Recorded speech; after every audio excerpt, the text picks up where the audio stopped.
This is our league, and this is your league.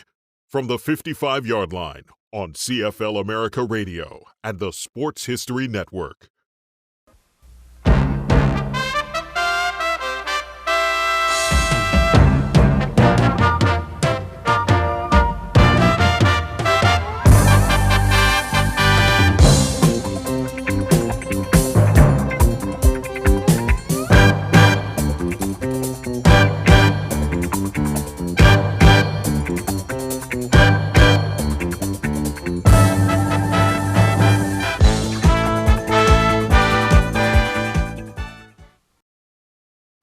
It's 1950, the year of the great mud bath. Take a look at that swamp. Kenny Blaine pitches out to Dennis Mendick, who slipped away from Pete Newman. Tackled by Ralph Wilson, who created... 25, the 30, the 35, the 40. Zuger appears out of the fog. Warren in pursuit. Miller prevents a score at the 1.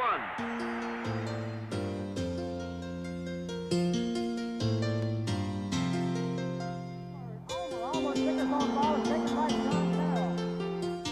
And makes the strategy work with an over-the-shoulder strike. Warren Miller is up at a total of less than the first half. You waited a long time. Here it is.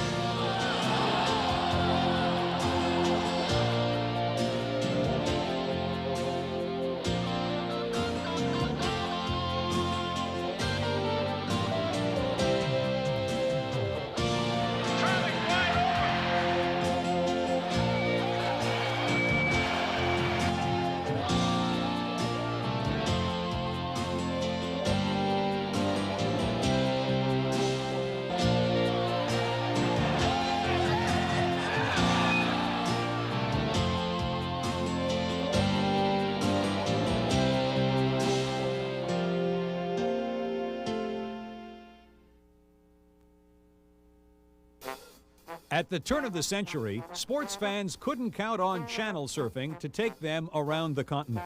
Live and in color meant that they braved the elements to witness their favorite games, and according to legend, the highest-ranking government officials in Canada were no exception. As the story goes, Lord Earl Grey would quietly slip away from his duties as Governor General to witness rugby games on nearby pitches. Whether or not he was playing hooky doesn't really matter to the countless football fans in Canada and now the United States who watch the annual skirmish for a trophy that bears his name. The first was played in 1909 when the University of Toronto defeated Parkdale at Toronto's Rosedale Field. The Grey Cup was late in arriving for the game, and although U of T didn't receive the new trophy till the following year, it has since arrived on time to become the object of heated battles and raging controversies. At first, only teams from Eastern Canada competed for the Grey Cup, but that changed in 1921 when an Edmonton team transformed the contest into an East-West battle. Now, in 1995, the Grey Cup is North-South, pitting international rivals from Canada and the U.S. And that brings different regions of a continent together in not only a sporting spectacle, but also a flag-waving cultural event. In 1948, after the Stampeders went through an undefeated season and qualified for the Grey Cup, thousands of Westerners headed east to Toronto and partied hard, riding horses through hotel lobbies and flipping flapjacks on the steps of City Hall. Easterners got a taste of the West, and Grey Cup teams took on a personality often associated with the cities in which they resided. The great Tiger Cat teams of the 50s and 60s featured a ferocious defense reflecting the gritty steel town image of Hamilton. The Edmonton Eskimo dynasty of the late 70s and early 80s featured a defense called Alberta Crude, not for their table manners, but the black gold that's made the province famous. In 1994, BC Lion fans cheered wildly as a hometown kid kicked the winning field goal with no time showing on the clock. On the team's 40th anniversary, in his 40th year, Louis Passaglia booted the winning points after growing up in the shadow of Empire Stadium, his team's old turf. Even before U.S. expansion began in '93, the Grey Cup has included legends known to football fans north and south of the border. Joe Theismann, Warren Moon, Joe Kapp, and Bud Grant all guided their teams in championship play. And unlike Lord Earl Grey, fans didn't have to be in the host city to take in the action. Grey Cup parties became a tradition each November as people across Canada gathered around the radio and then the television set to get in on the action. In 1952, 43 years after Lord Earl Grey donated the trophy, fans in Toronto were able to tune in to CBLT after the Canadian Broadcasting Corporation paid the Canadian Rugby Union, forerunner of the CFL, $7,500 to televise the game between the Toronto Argonauts and the Edmonton Eskimos. The Argos had been a powerhouse in the 1940s, winning 3 straight Grey Cups from 1945 to 47, and another in 1950 in what is known as the Mud Bowl for the slippery conditions at Varsity Stadium, Toronto. 45 is on the 50, and he's pulled down on about the 55-yard line. In 1952, the Argos would beat Edmonton to win a record 10th Grey Cup, but it would be a long time before they captured another. The television rights ballooned to over $20,000 as 3 stations carried the 1953 Grey Cup between the Tiger Cats and the Blue Bombers.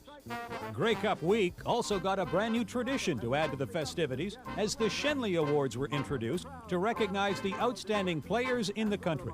Former Heisman Trophy winner Billy Vessels of the Eskimos was the first recipient of the Most Outstanding Player Award. Winnipeg had a player whose impact on football north and south of the border would be felt for years to come. Not only did Bud Grant play for and coach the Bombers, he also led the NFL's Minnesota Vikings to 4 Super Bowl appearances. In the 1953 Grey Cup game, it was Hamilton who struck first with a quarterback sneak by Ed Songen. But Winnipeg countered with a Jerry James plunge to tie the score before the Ticats took a 12-6 lead they would never relinquish with a 50-yard pass and run from Songen to Vito Ragazzo. As the final play loomed, the game appeared to be headed to overtime as Winnipeg quarterback Indian Jack Jacobs passed to Tom Casey on the Hamilton 1. But just as the throw hit Casey's hands, Winnipeg's Lou Cousireau's hit shook the ball loose. Even in defeat, Jacobs set Grey Cup passing records, completing 28 of 46 passes for 326 yards. 1954 was the first time Edmonton had met Montreal in a Grey Cup showdown, but it wouldn't be the last. Over the season, Edmonton had replaced coach Darryl Royal with Frank Pop Ivy and installed the twin fullback offense featuring Normie Kwong and Johnny Bright, who had just been acquired from Calgary. But in the big game, it was another newcomer, Jackie Parker, known as Old Spaghetti Legs, who scooped up a Montreal Alouette fumble with less than 4 minutes left. He returned it 90 yards for a touchdown. For 3 years in a row, Edmonton would battle the powerful Alouettes 3 consecutive times. In the first Grey Cup ever to be played in Western Canada, 40,000 jammed Empire Stadium in Vancouver to watch the 1955 game, won 34-19 by Edmonton after trailing 19-18 at halftime. It was rushing versus passing, with Montreal's Sam the Rifle Echeverry completing 30 of 39 passes for a record 508 yards. The Eskimos countered with a new rushing record of 440 yards, led by Kwong and Bright, who added 2 touchdowns each. Don Getty, who would become Premier of Alberta, quarterbacked the final Grey Cup victory of the Eskimo dynasty in 1956. Getty and Bright had a touchdown apiece, but Parker scored 3 plus a single to set an individual scoring record with 19 points in the 50-27 Edmonton victory. While the Edmonton-Montreal Grey Cup rivalry ran out of steam, a new rivalry was brewing as Hamilton and Winnipeg squared off in the 1957 Grey Cup at Varsity Stadium in Toronto. Over the next 9 years, the 2 teams would clash 6 times in the Grey Cup, with Winnipeg winning 4 of those games. But it was the Tiger Cats who prevailed in the first meeting, winning 32-7 in the first nationally televised Grey Cup ever, with 31 stations carrying the game live. In Bud Grant's Grey Cup debut as coach, Winnipeg outdueled the Ticats offensively, but the Bombers' downfall was turnovers. Hamilton recovered 5 fumbles.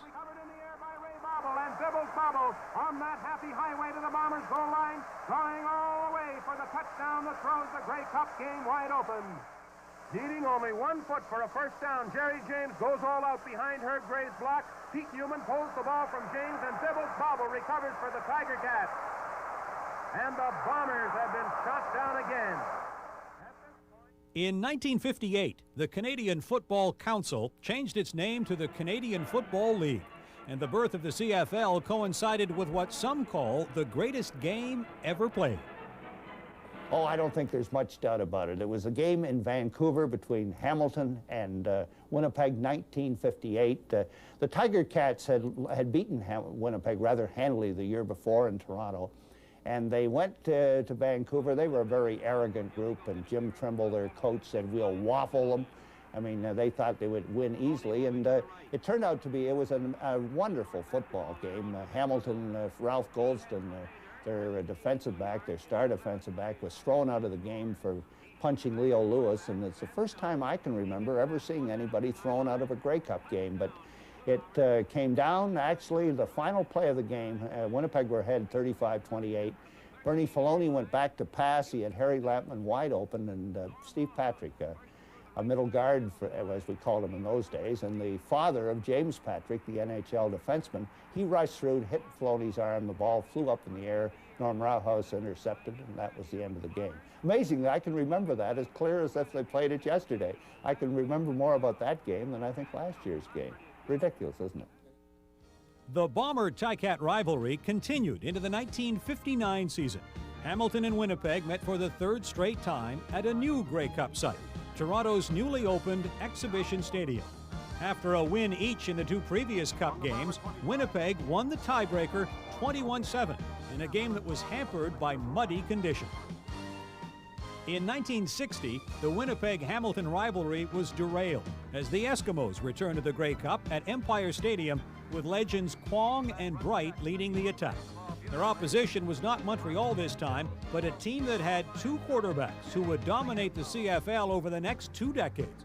CFL Hall of Famer Russ Jackson is generally regarded as the greatest Canadian quarterback to play the game, while Ron Lancaster, now the head coach of the Edmonton Eskimos, had set many career passing records himself. Passing, however, was not the story in this contest, as the Ottawa Roughriders outrushed the Eskimos, and Ron Stewart's 99 yards was more than the entire Eskimo team could muster.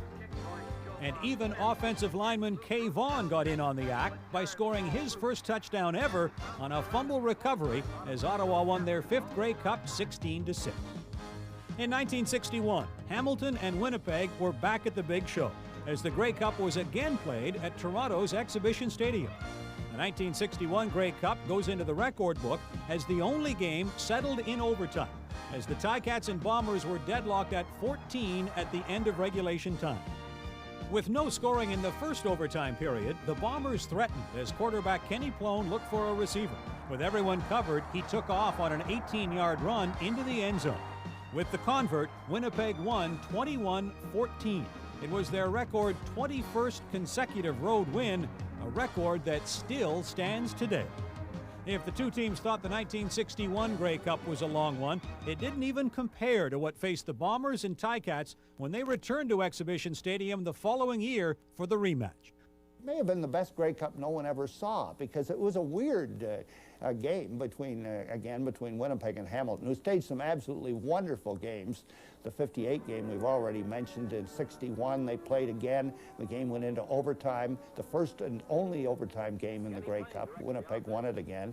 And in 62 they came back at it again, and of course the game had to be halted with 10 minutes to play because of fog. Eventually you couldn't see anything. In the early part of the game, the people at ground level were able to see the game, but from the press box where I sat, occasionally you just see somebody come in out of the fog. Touchdown!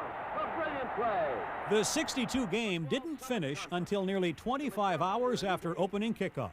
In the fourth quarter, the two teams were sent to their dressing rooms. Commissioner G. Sidney Halter elected to postpone the rest of the game until the next day, with Winnipeg leading 28-27. They finished the game Sunday with no change in score. It was Winnipeg's 7th Grey Cup. They'd wait for over 20 years to win their next. Hamilton returned to the Grey Cup in 1963, but for a change, the opposition was the BC Lions, playing on their own turf at Empire Stadium. It was BC's first appearance in the Grey Cup since joining the CFL in 1954, and the Lions were led on offense by Willie the Wisp Fleming, who was brought down by a Hamilton tackle in the second quarter. Just as Fleming was going down, legendary Ticat badman Angelo Mosca came roaring across the field, launched himself at Fleming as the whistle went. The cat call said Mosca was a cheap shot artist for his late hit, but replays and the officials disagreed, saying that Mosca had been committed to the tackle. Fleming was helped from the field, no penalty was called, and Mosca became a Grey Cup legend due to the controversy.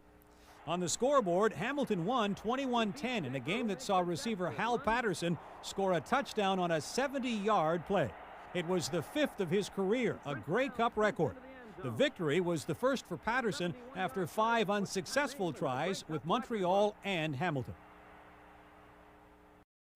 1964 saw the Lions return to the Grey Cup at Exhibition Stadium, where they reversed their fortunes against Hamilton with a 34-24 triumph and secured their first Grey Cup ever. The 1964 game was the last for Hamilton quarterback Bernie Filoni, who played in a total of 8 and set a record with 8 career touchdown passes.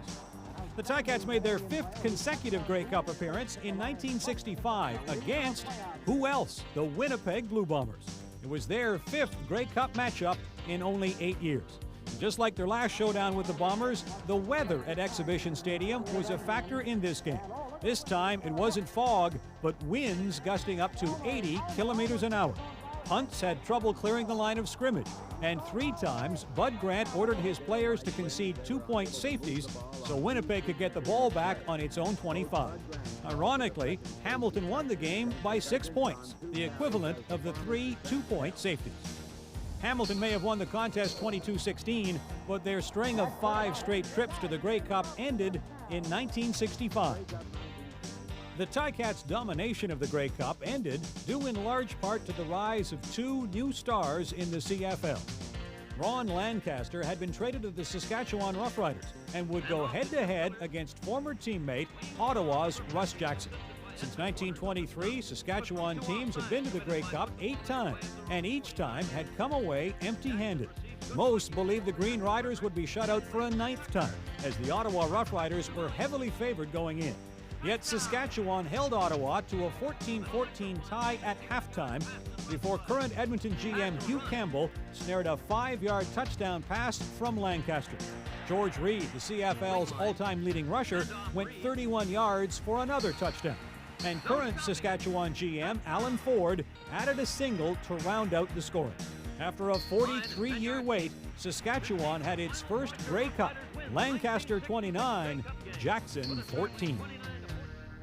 The city of Ottawa hosted the Grey Cup in Canada's centennial year, as the Western champion Roughriders met the Eastern champion Ticats in Hamilton's 6th appearance of the 60s. Riding on their trademark defense, the Ticats hadn't allowed a touchdown in their previous 5 games. This incredible defensive stand continued in the 1967 Grey Cup, as the Cats defeated Saskatchewan 24-1.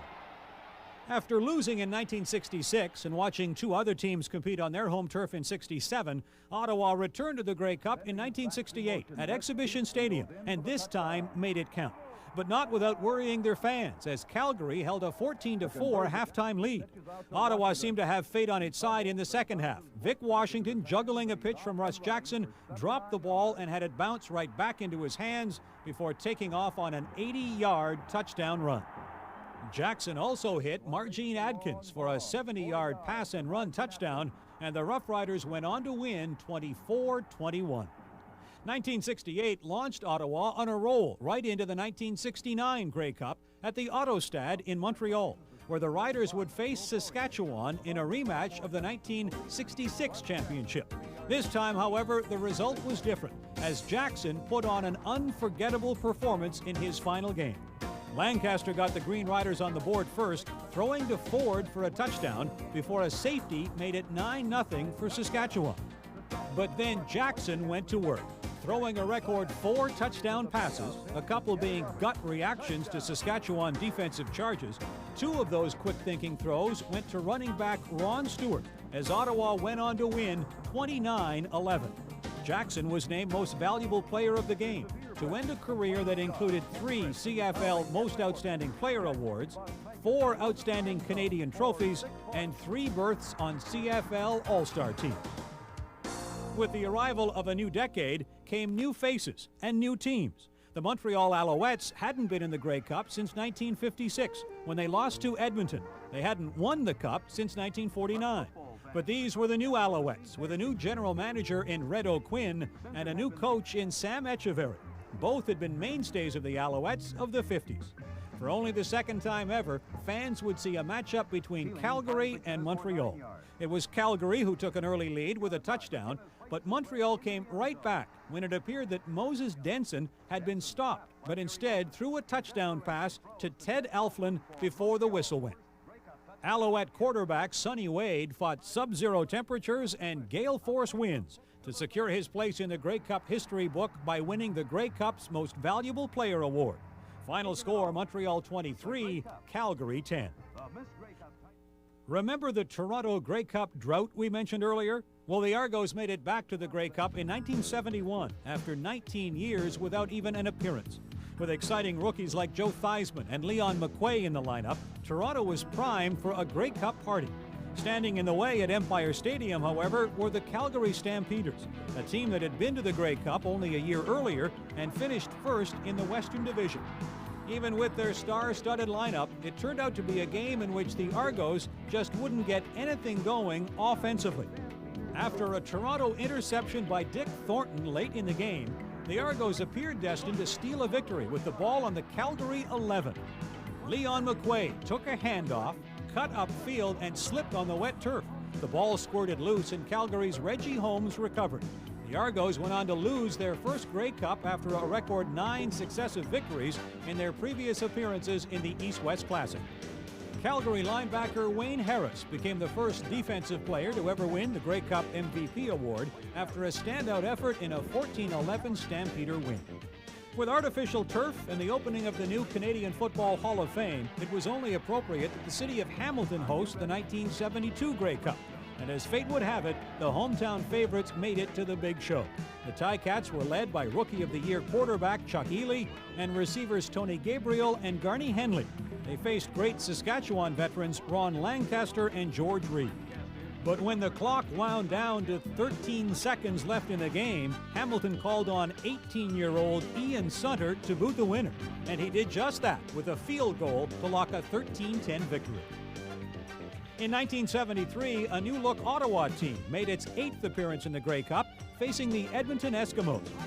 The job that Russ Jackson once held was now in the hands of Rick Casada, and he combined with Rome Nixon on a 38-yard play to offset an earlier Edmonton touchdown by Roy Bell that had also covered 38 yards. A Jim Evanson touchdown completed an Ottawa comeback in the 22-18 victory.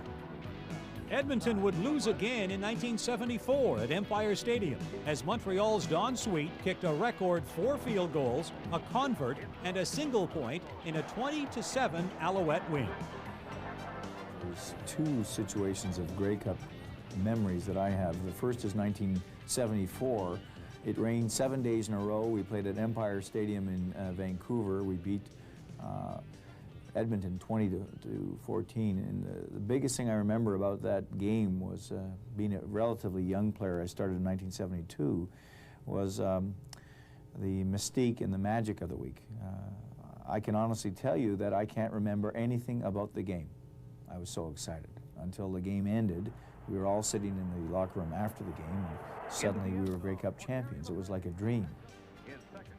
While disappointing, 2 losses in 2 years didn't stop the Eskimos from making a 3rd straight trip in 1975. The Eskimos were just beginning to roll through a period of 10 years in which they'd make 9 Grey Cup appearances.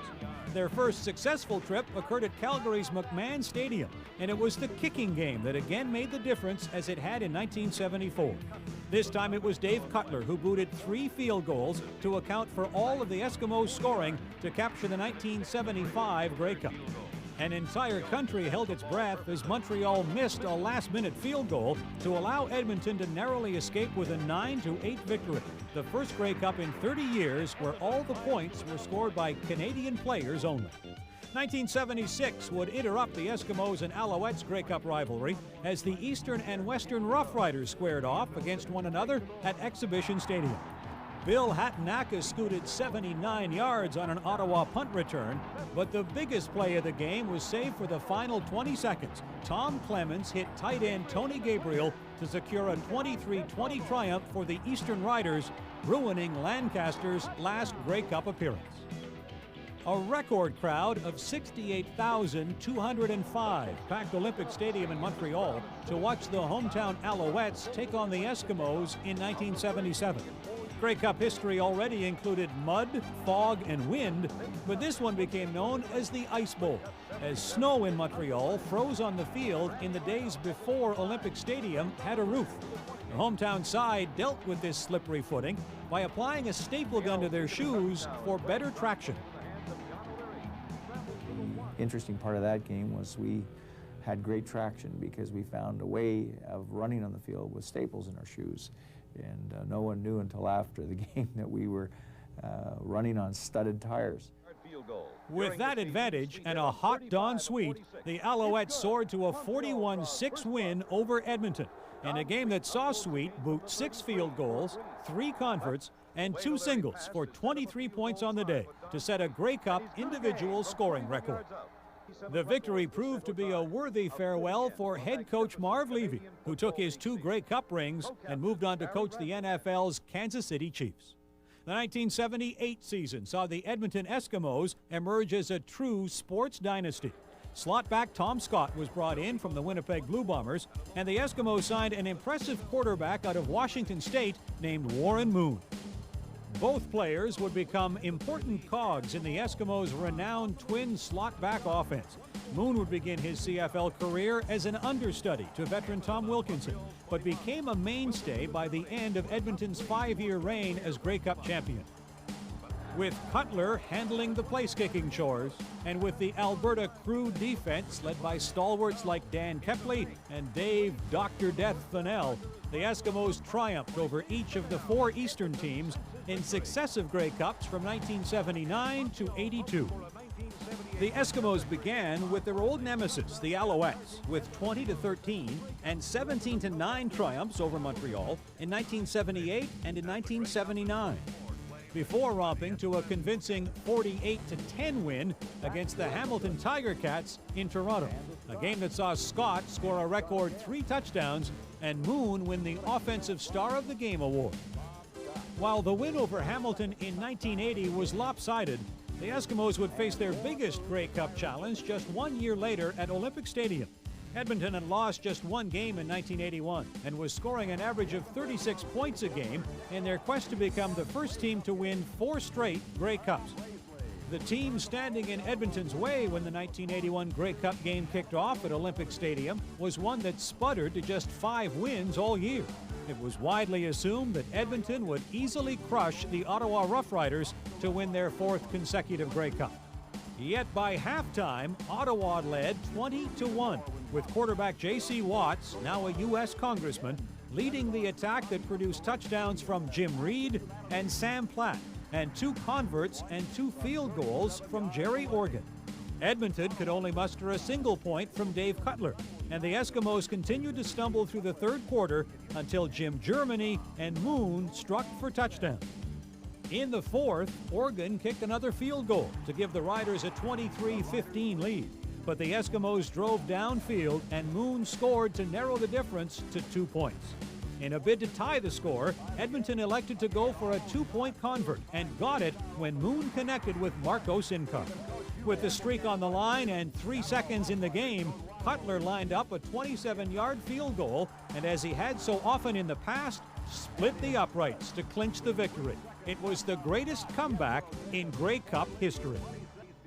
So impressive was Ottawa's gutsy performance that 2 Rough Riders, Watts and linebacker John Glassford, were named Offensive and Defensive Players of the Game, while the Canadian award went to Eskimo running back Neil Lumsden.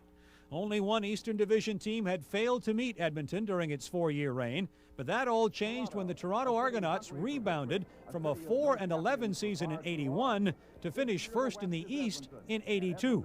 It had been 30 years since Toronto last won the Grey Cup and 11 years since they'd been to the big game. Bob Obilovich was the new head coach, and the new run-and-shoot offense was creating damage all over the CFL, with quarterback Condridge Holloway connecting with the likes of receiver Terry Greer. All of Toronto was on hand for the party, with the game held at Exhibition Stadium. Cutler put Edmonton on the board with a field goal, but Toronto turned a short pass from Condridge Holloway to Emmanuel Tolbert into an 84-yard touchdown run. Greer and Edmonton's Brian Kelly traded touchdowns, but Kelly combined with Moon for a 41-yarder to put the Eskimos ahead to stay. Lumsden would add another TD in the eventual 32-16 Edmonton win. With 5 straight championships, Edmonton rightfully deserved the nickname City of Champions. Poor old Toronto had gone empty-handed for 31 years as the 1983 preparations for the first indoor Grey Cup got underway at the newly opened BC Place in Vancouver. It was a game that the Lions dominated the first half, and then Bob Avilovich, coaching the Argos then, he took out Condridge Holloway as starter, put in Joe Barnes, which they did quite often in those days. Barnes was a very good relief pitcher, came in and he passed the Argonauts to a win. It was not they only won, I think, by 1 point, but they won the game. The Lions led 17-12 in the fourth quarter, but a series of passes from relief quarterback Joe Barnes to Emmanuel Tolbert and Paul Pearson drove the Argos into scoring position. Barnes found an open Cedric Minter in the end zone to give Toronto an 18-17 lead. The Argos tried to stretch that difference to a field goal, but they failed on a 2-point convert attempt. A city that still remembered McQuay's fumble of 71 anxiously sat on the edge of their chairs for the remaining 2.5 minutes. Barnes rolls out, and this 7-yard run gives Argos the valuable first down. And the Argos were Grey Cup champs for the first time since 1952. Toronto, you waited a long time. Here it is. You got it. While Toronto celebrated their long-awaited victory in the downtown core, at least one Argo was used to being a champion. Hank Illicit, a punter with the Eskimos during their 5-year reign, had joined Toronto in time for their Grey Cup win. He is the only player to win 6 straight Grey Cups. Like the Argos, the Winnipeg Blue Bombers had waited 19 years for a return to the Grey Cup, and 1984 marked 22 years since their last championship. That victory had come in the Fog Bowl of 1962, in the middle of the fierce Winnipeg-Hamilton rivalry of the late 50s and early 60s. Now, more than 2 decades later, it was their old nemesis, the Hamilton Ticats, who once again stood between the Bombers and the Grey Cup. With ex-Ticat Tom Clemens at the controls and CFL rushing king Willard Reeves handling the ground game, the Bombers were overwhelming favorites to return to the top of the hill. Their old rival began haunting Winnipeg immediately as former Blue Bomber quarterback Dieter Brock ran for a Hamilton touchdown and passed for another to Rocky DiPietro. But Winnipeg went to work in the second quarter with 27 straight points. While Reeves was a contributing factor to a strong ground game, Sean Kehoe did some damage of his own with 89 yards on 12 carries. Cal Murphy, who still coaches the Winnipeg Blue Bombers, had his first Grey Cup as a head coach after serving as an assistant with the Eskimos during their record run. The 1980s became a decade in which several Grey Cup droughts came to an end. The BC Lions hadn't won since 1964 against Hamilton, and the Ticats were the opposition once again for the 1985 Grey Cup. Hurting the Lions' cause was the fact that wide receiver Swervin Mervin Fernandez, the CFL's most outstanding player in the regular season, and Keevan Jenkins, the team's leading rusher, were both injured. But their replacements didn't miss a beat, as Freddie Sims ran for 98 yards, and Ned Armour finished with 151 receiving yards, including 84 and 59-yard TD strikes from quarterback Roy DeWalt, who chalked up close to 400 yards in passing. In the second quarter, Hamilton overcame a 13-point deficit, scoring 2 touchdowns to take a 14-13 lead, and with momentum on their side, forced the Lions into a punting situation. This set the stage for the play of the game. Kicking from his own side of the field, Louis Passaglia saw Hamilton's Mitchell Price charging to block the kick. Stepping aside, he took off for 13 yards and a first down on the BC 51. DeWalt took over, fired a strike to Armour in the eventual 37-24 victory. It wouldn't be the last time that Bisaglia would make a critical Grey Cup play. The Ticats had been to the Grey Cup 3 times in the 80s with nothing to show for it. The last time they'd won was 1972, 14 years earlier. During that earlier era, Hamilton's trademark was defense, led by the likes of Angelo Mosca, John Barrow, and Garney Henley.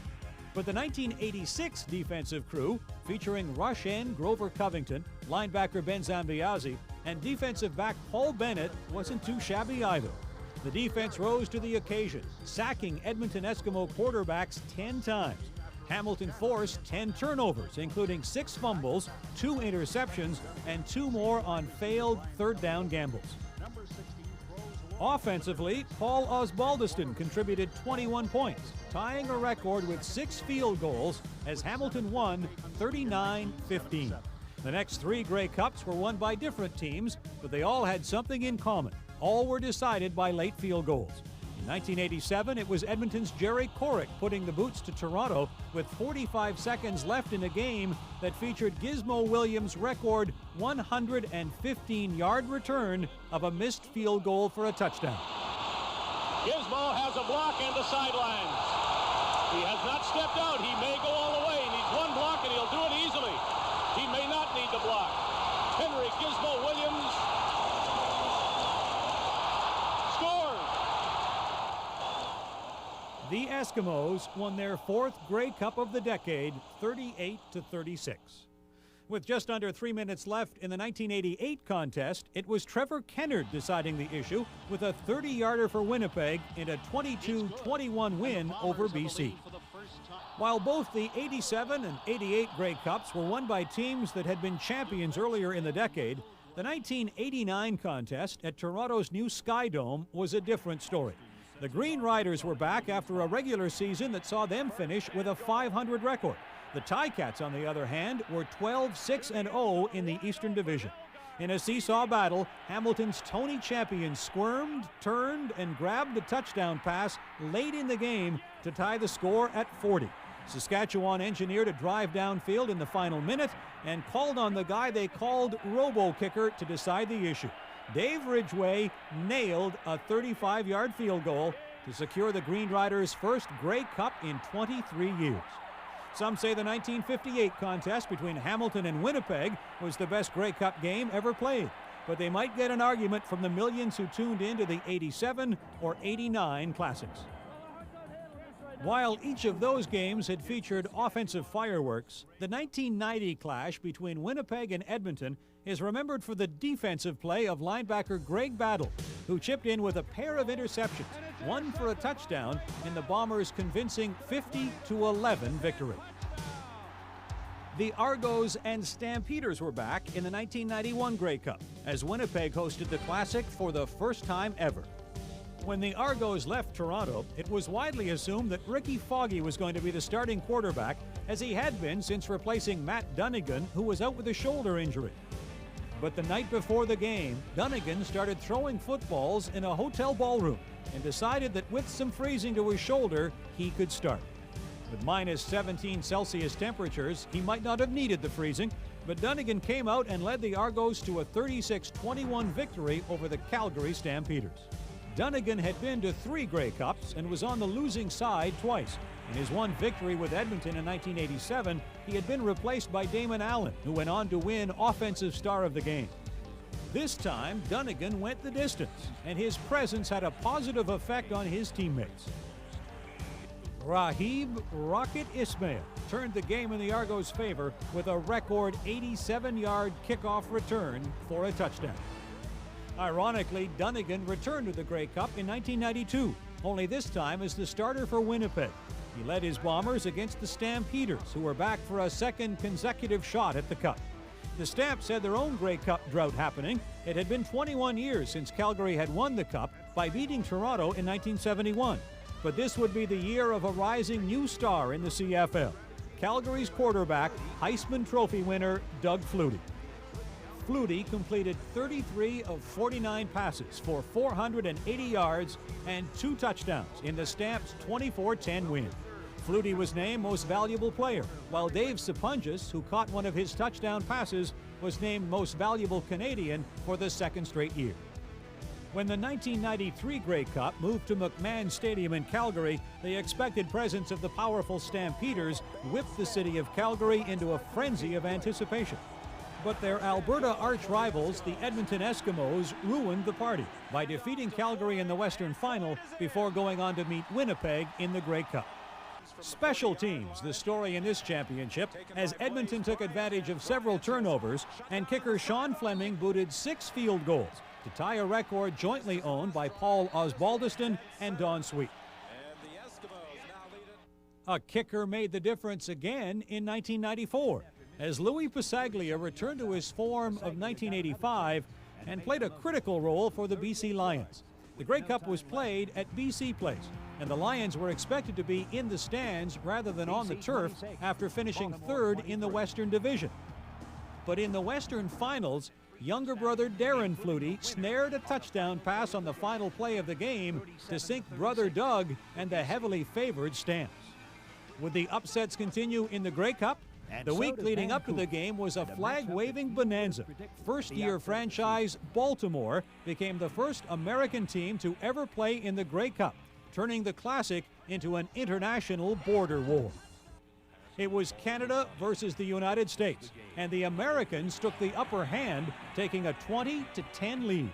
A fake field goal attempt set up a BC touchdown by quarterback Danny McManus before a Passaglia field goal tied it up. Unlike 1985, when Passaglia slipped out of a tough jam and ran for the first down, he was called upon to do what he does best and booted a 38-yarder with no time showing on the clock. The kick gave BC a 23-20 win in the first International Grey Cup, keeping the coveted Grey Cup trophy in Canadian hands and closing another chapter in the Grey Cup legend book.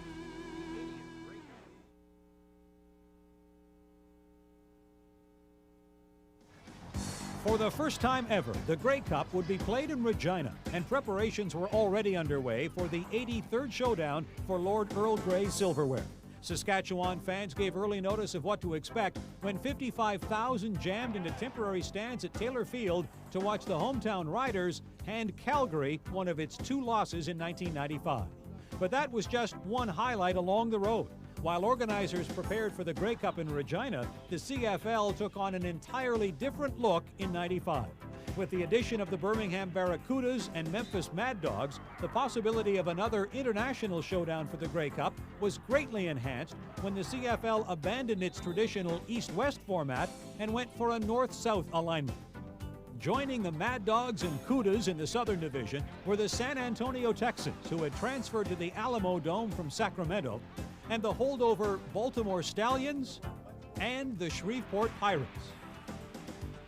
The playoff format saw the top 5 teams from the Northern Division qualify, the 5th club crossing over to the Southern Division to play the first-place finisher there. As the '95 campaign began, the optimism of all teams was extremely high, as many teams seemed to have a legitimate chance of grabbing the big prize. A lot of positives about it, certainly Birmingham being the biggest, the fans there, how smart they are, how football conscious they are. The food, the weather, less taxes, all those type of things. Great facility, great owner. Just everything's falling into place. Looking forward to the opportunity, and thank God we've got one. People make a mistake by thinking this is a game from Mars. It's not. It's football. You still have to block, tackle, and run with the football, throw and catch, and do the same things you do in any game to win. We're going to prepare our team the best we can, concentrate on how we play, and I think if we do that, we'll be fine. Calgary was once again favored to win the Grey Cup, and the Stampeders didn't disappoint. But something was different than in previous years. Leading their attack in the second half of the season was a new face, as 4-time CFL Most Outstanding Player Doug Flutie had suffered an elbow injury and was sidelined until the end of the season. His understudy, Jeff Garcia, moved in, and Calgary didn't miss a beat despite the absence of their star quarterback. With Garcia at the controls, Calgary lost just 1 game, and the Stampeders tied Baltimore for the best record in the league. While the Stampeders had the most productive offense in the league, their Alberta rivals, the Edmonton Eskimos, used an entirely different means to lock up second place in the North. With the CFL's stingiest defense, the Eskimos allowed just 359 points against, as they finished with a 13-5 record. On offense, the Eskimos had to count on Kerwin Bell after the departure of Damon Allen to Memphis. But the newcomer made good use of another fresh face in Shalon Baker, a 1,000-yard receiver and Rookie of the Year candidate. The defending Grey Cup champion BC Lions fell to third place in the North, a position they occupied in 1994 before upsetting Edmonton, Calgary, and finally Baltimore to win the Cup. The Lions traded quarterback Kent Austin to the Toronto Argonauts in the offseason, making room for Danny McManus to move into the starter's role. To add to the air game, Corey Philpott rushed for just over 1,300 yards and set a single-season CFL record for touchdowns with 22. In Hamilton, quarterback Steve Taylor and Anthony Cavillo used a wily veteran to the max as Earl Winfield finished third in league receiving with nearly 1,500 yards as the Ticats finished fourth. With Hamilton scheduled to play Calgary and BC up against Edmonton in the first round, the fifth-place team would cross over to the south to square off against Baltimore. Who that would be wasn't decided until the final weekend of the season. Both the Saskatchewan Roughriders and Winnipeg Blue Bombers went into their last games with identical 6-11 records. But Saskatchewan lost 30-25 to BC the day before the Blue Bombers defeated the Ottawa Roughriders in Winnipeg. The Toronto Argonauts were expected to challenge Calgary for top spot in the Northern Division thanks to their vaunted bomb squad offense. Kent Austin was brought in from the Grey Cup champion Lions to lead an attack that featured Jeff Fairholm, Paul Mazzotti, and Mike Pinball Clemens. All had been All-Stars or award winners during their careers. But the bomb squad failed to put the numbers on the board, and at midseason, rookie head coach Mike Faragelli was fired and replaced by general manager Bob Obilovich, the man who led Toronto to the 1983 Grey Cup. Still, the offense sputtered, and while the air attack was grounded, the Argos did have a jet working in their favor.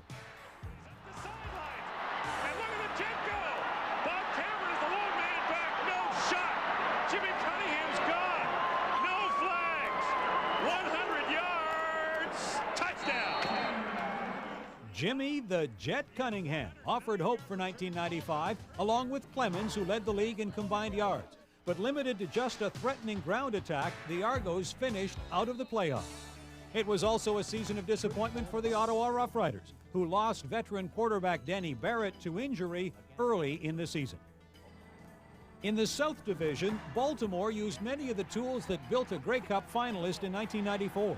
With Tracy Ham at quarterback, Mike Pringle ran for 1,791 yards to win his second straight CFL rushing title, behind the likes of Mike Whitacombe and Shar Pordanish. Ham had the explosive Chris Armstrong at his disposal, and Armstrong didn't disappoint, finishing with over 1,100 yards in receiving. When the Sacramento Gold Miners moved into the San Antonio Alamo Dome and changed their name to the Texans, their fortunes changed too. Quarterback David Archer, who spent his first 2 CFL seasons in Sacramento, continued the aerial attacks that he displayed with the Gold Miners. Archer completed just over 61% of his passes, but used an enviable running game to balance the attack. The Texans had a solid 1-2 punch with the versatile Mike Saunders and power fullback Troy Mills. The CFL's leading scorer, Roman Anderson, booted 235 points, and the Texans earned their first playoff spot in franchise history with a second-place finish. The Birmingham Barracudas earned their first playoff berth as well, edging Memphis for the third and final spot. Another player from an expansion team sat on top of a defensive statistic as Mad Dog Tim Caulfield led the league in sacks with 24 to earn his second consecutive nomination as CFL Outstanding Defensive Player. A loss to Edmonton on the final weekend of the season eliminated the Mad Dogs, who were just 2 points back of the Cudas and 8 ahead of the 5-13 Shreveport Pirates. So the final playoff matchups saw Calgary play Hamilton, Edmonton against BC, Winnipeg traveling to Baltimore, and the Barracudas facing the Texans.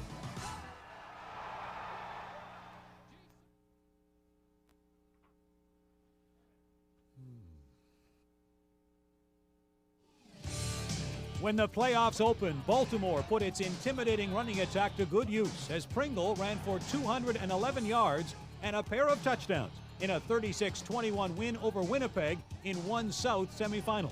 Despite 2 touchdowns from Gerald Wilcox, the Blue Bombers missed the division final for the first time since 1987.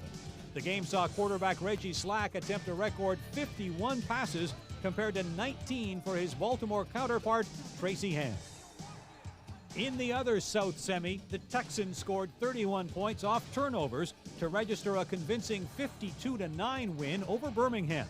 San Antonio's 7 TDs tied a playoff record as the Texans picked off 4 Barracuda passes in the game that set up the South Final against Baltimore the following week.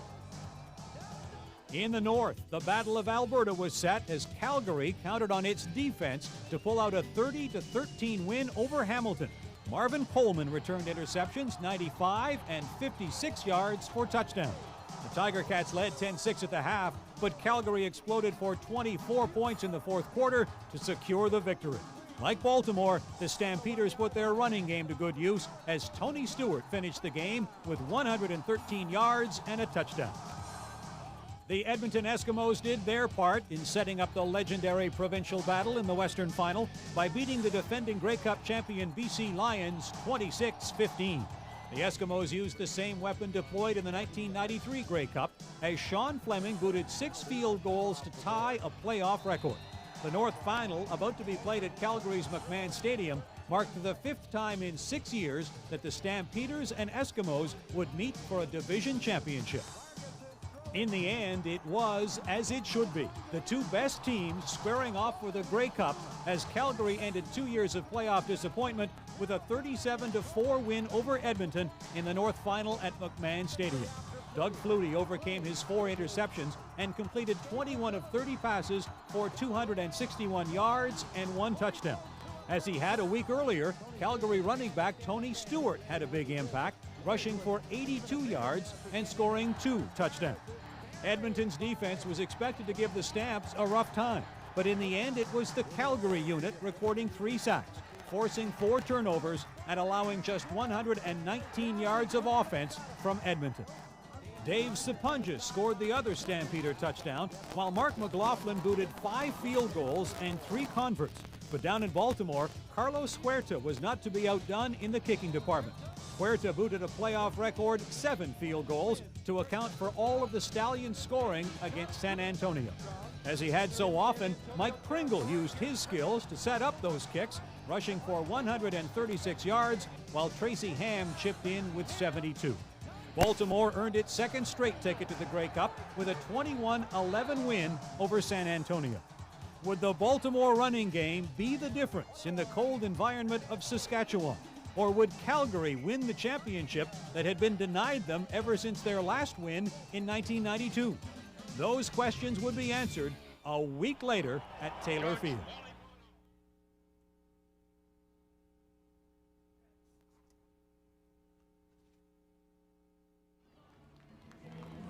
Grey Cup week in Regina, the biggest party of the year, and the setting for a North-South battle that would go down in the record books. Over 100,000 fans swelled into the small prairie town to be a part of Grey Cup history and to have the time of their lives.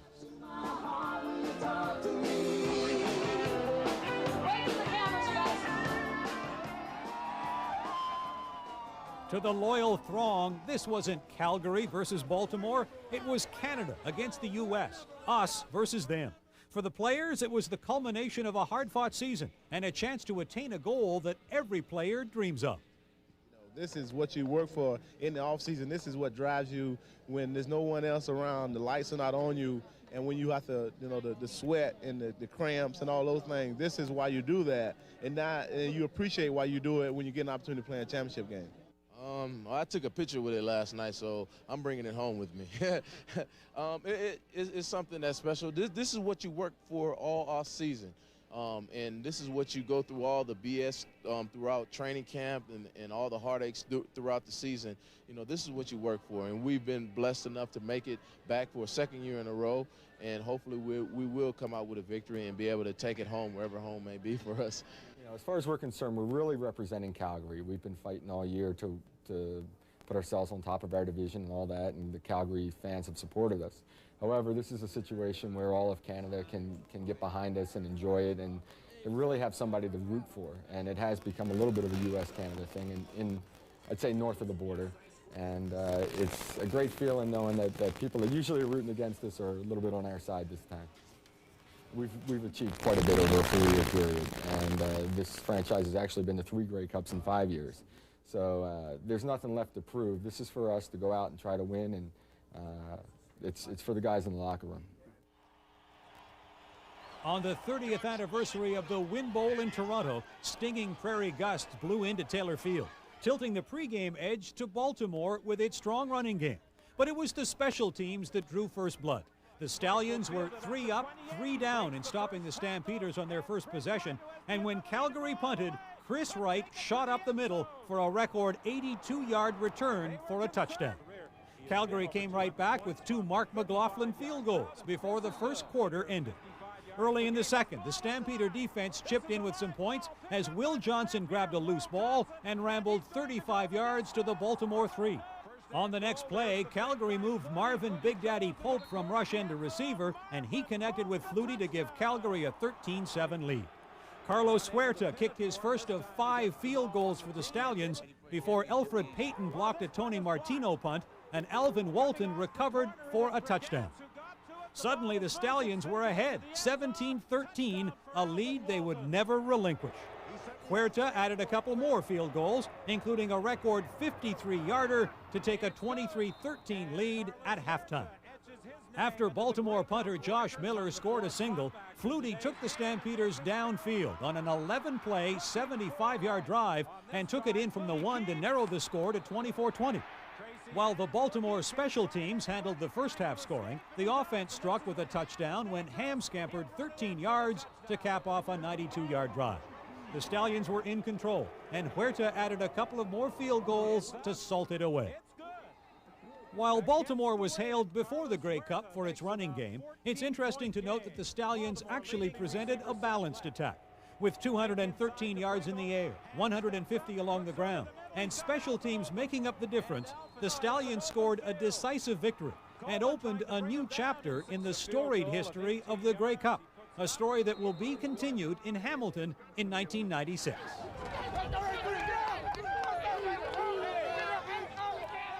Went over 100 yards? I believe so.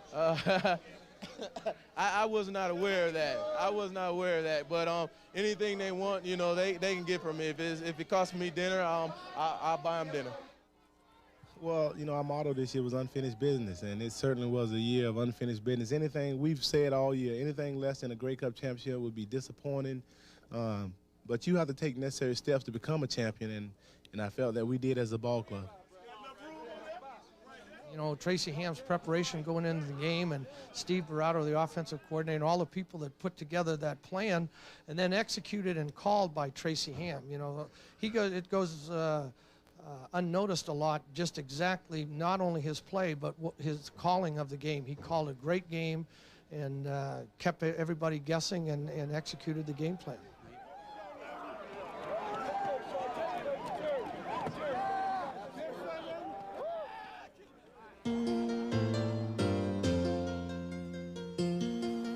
On his first try, goes over for a touchdown.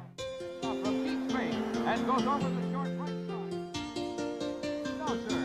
Mud and rain, snow and sleet. This tremendous return run of 75 yards. Zuger hits Watkins. He busts into the clear. The Rough Riders can spell Pater.